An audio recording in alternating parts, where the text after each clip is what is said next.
Hello, everyone. TGIF, congratulations.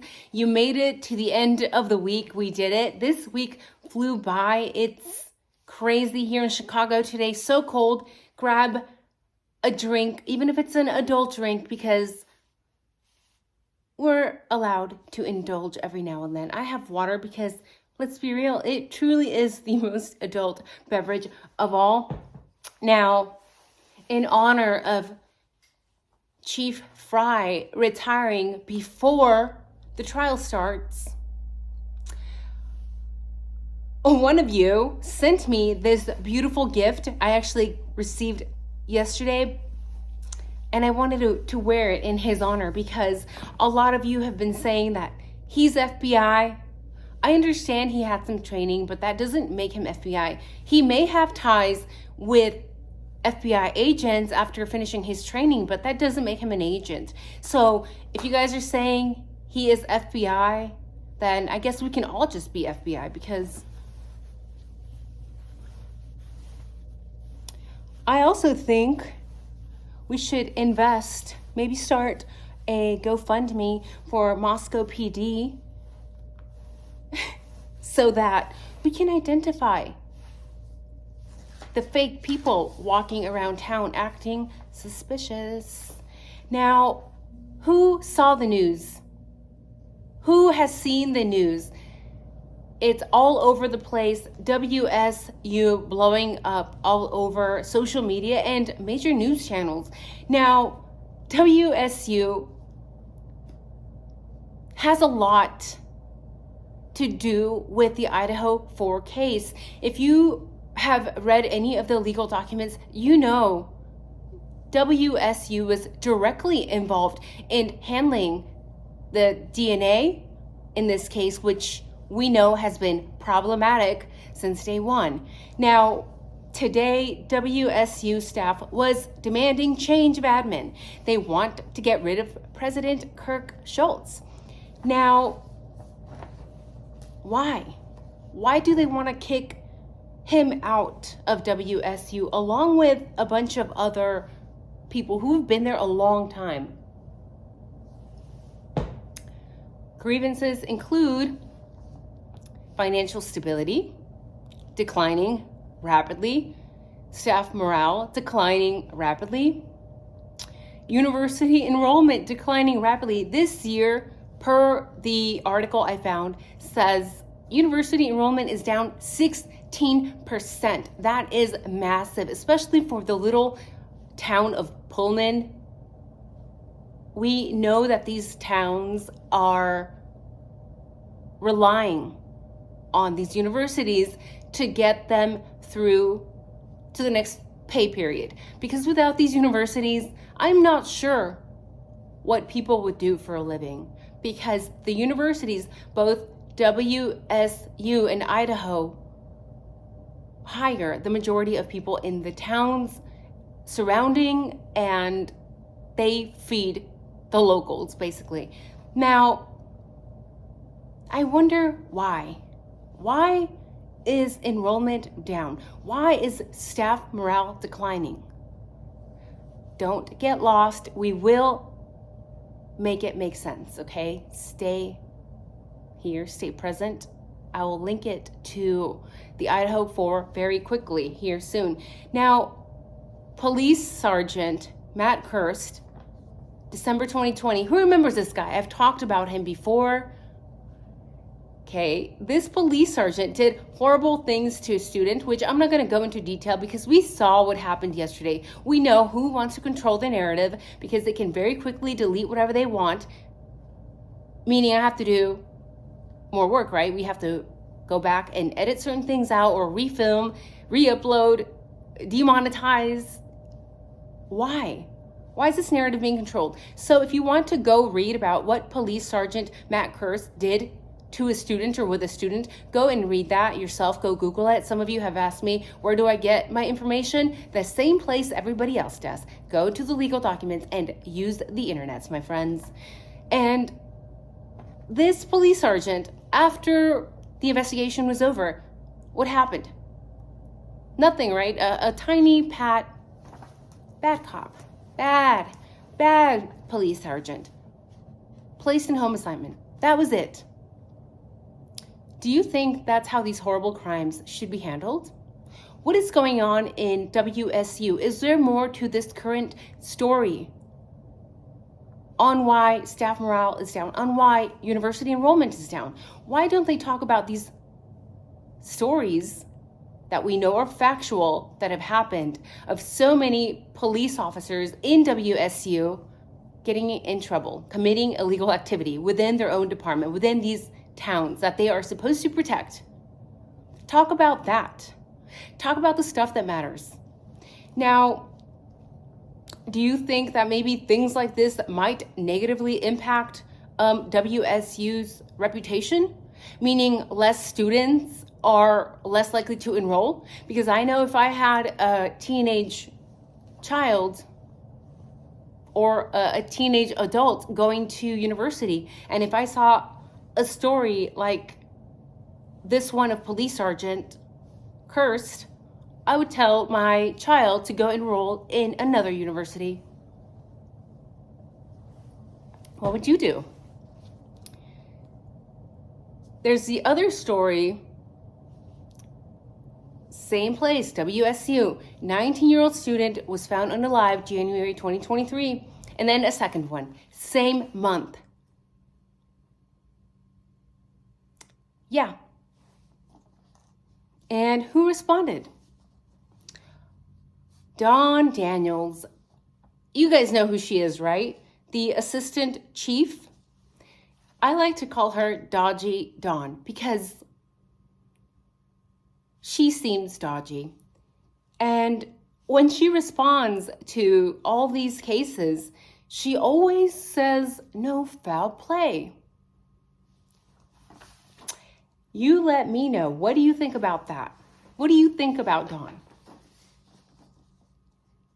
Let's finally tie this in to this case that has us all sick to our stomachs, maybe a little bit anxious, maybe a little bit concerned of the direction our country is going in. And if it doesn't have you concerned, then you are special. So I'm going to read this because I'm going to read straight off the application for the search warrant, which was written in 12/29/22 by, of course, Dodgy Dawn Daniels. Now, this is what she stated, and this is why it matters. Pay close attention, please. I do not believe this evidence is exculpatory. And she is referring to the DNA profile that was obtained from the trash back in Pennsylvania. She goes on to say, I'm specifically asking the court to not consider this supplemental disclosure as evidence supporting the existence of probable cause. Go rewind, slow down the video, and let that sink in. The reason for this request is that if the DNA test results are inadmissible at some point, such a ruling would not impact the finding of probable cause for this warrant. What did I just read? Again, this is why it's so important to refresh our memories. This case has been going on for a lifetime, it seems now. And there's so much written in these legal affidavits that a lot of us kind of skip over. But we should not skip over this because this is not something small. She's basically saying that we have probable cause regardless of the DNA results. So what the F? For me, what I take away is that they had Koberger as somebody who they were looking at for some reason way before they even obtained the DNA. And definitely before they obtained the DNA results. Because here we have dodgy Don Daniels saying, well, even if the DNA test results are inadmissible, well, it still shouldn't impact the finding of probable cause for this warrant. Meaning what? Meaning that they were working backwards? How are you going to work backwards? Why did you pin him before having the DNA? Why were you looking into Brian way before this? We know that dodgy Don Daniels was communicating with the ISP lab. So why did Don Daniels feel the need to write this in there? These are her words. This is her written statement. Why did she feel the need to have to write this up right after talking to ISP? Because the vibe that I am getting is that ISP mentioned, hey, maybe this DNA might be inadmissible for whatever reason. So make sure that you, Don Daniels, cover your behind. How in the world are you going to tell me that that is okay? Well, it's fine. It's fine to have a probable cause for warrant. Okay, then what is your probable cause, Don Daniels? What is your probable cause? You're going to tell me that it was the pings? Did you even have the pings then? I don't know. Did she have the pings? Let me know down in the comments. I need to go back and actually look at the dates. Did they have the pings by the state? Why were they looking at Brian? Why? And why is Don Daniels working at WSU so heavily involved? Does she know Brian firsthand? I'm telling you, there is weird stuff all over Moscow, yes, but there's also weird stuff all over Pullman. Now,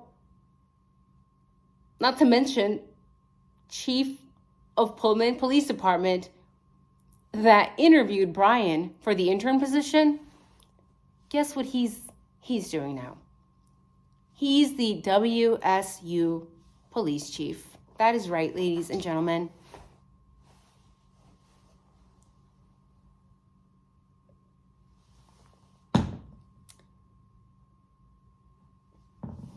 It's one thing to have an opinion. Of course, these are my speculations. These are my theories. I have an active mind. That's how I read into this. That's how I come up with possible scenarios. It is speculation, people. Remember that. But even then, it is very strange. I am curious. I wish I could call Koberger this very instant and ask him, did you ever have any sort of interaction with Don Daniels?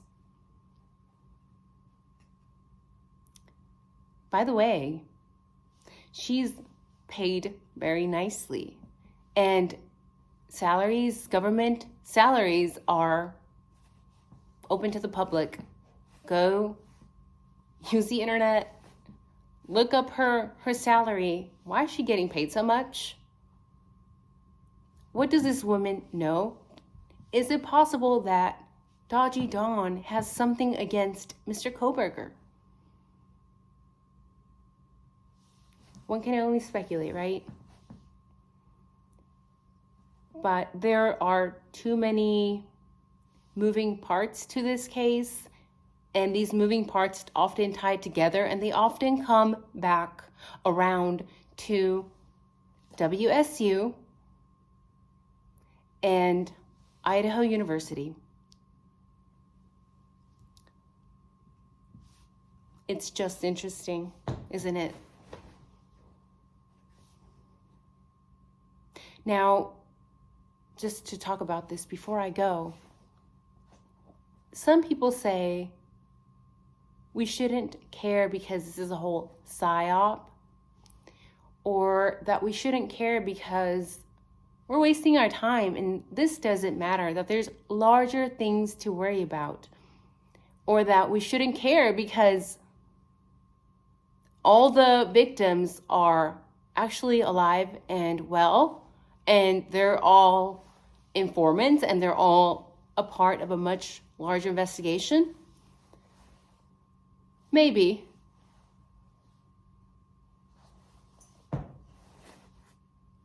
But why do I do this again? Because I care. Not only about the victims getting justice, aka the right person going to jail, but also because I care about our rights. And I care about the right to a fair trial. And I care about innocent until proven guilty, which apparently a lot of people don't. A lot of people have already said Koberger is guilty. He did it. There's enough evidence. But he's still innocent, right? Innocent until proven guilty. So until that man has his day in court, he is innocent. And why do I care? Because I see so much corruption. Yes, corruption is everywhere. Like I've mentioned, I live downtown Chicago. It's everywhere. But when you see corruption at this level in small towns who have so much power, control, authority, get away with disgusting behavior like we see Police Sergeant Kirst did back in 2020. You're telling me that doesn't worry you? This is besides as potentially being a psyop. Sure, we can entertain that. But something tells me that this case may be headed in a direction of an innocent man potentially getting the unaliving penalty. This is a life case. Reminder, it's a life case. He could lose it. So let me know, what do you think? Is this a psyop? Do you actually believe that? I don't think so. I'm prior military. Yes, these psyops can happen in massive scale. But I think this goes much more in the direction of corruption. And we will see where it all ends up at, because Chief Fry's leaving. Who's going to be in charge? It's going to be Officer Rosie? It's going to be Payne? Because if it is, we're going to have an issue. If it is, we're definitely going to need to start a GoFundMe for these guys, right? Who wants to live in a town where students, young students, are being harassed by LE? I don't. It's just a shame. It is a shame. And I know, I get very passionate when I'm talking about this, but at the end of the day, I do have 2 degrees in psychology, and at the end of the day, I promote mental health.